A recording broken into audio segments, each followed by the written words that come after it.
My experience at St. Henry's was wonderful. I'm smiling simply because I don't think one could have gone to a better school at the time. We had a whole family aspect that you could feel you were. When we were on school holidays, we were able to go see our friends on school holidays. When there were unrest back in the days, because the holidays weren't aligned in terms of township schools and the schools we used to call them white schools, we were able to go and stay with our friends at their families.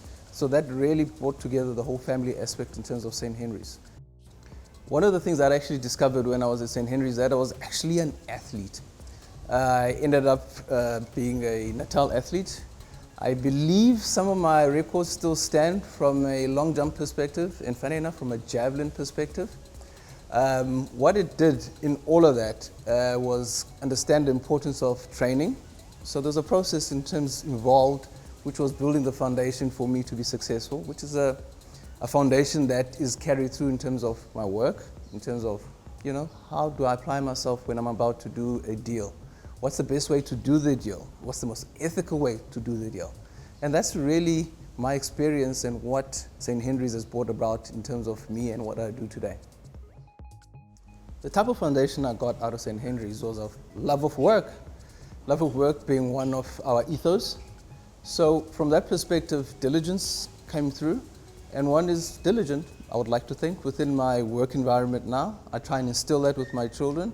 We've got a process that we follow in terms of homework, when it's done, how it's done, before they can relax, watch TV or whatever it is.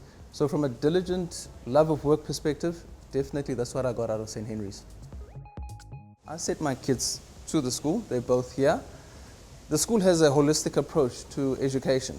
You've got your normal education, you've got your sporting, you've got your cultural, and you've got your spiritual element that's attached to it. I never saw another school, to be honest. And they are here and they're pretty much learning what I learned, that is being present. They're involved in the cultural aspects. Both of them do guitar, they do ballet. The girl does ballet, my son does all the sports, the rugby, the cricket, the soccer, the swimming. And it's all part of being present in terms of being part of what the school is, not just being here for the education only. And I think it's a nice grounding for them going forward, because I think it's given me the same grounding. And that's what carries through in life, really, a solid grounding.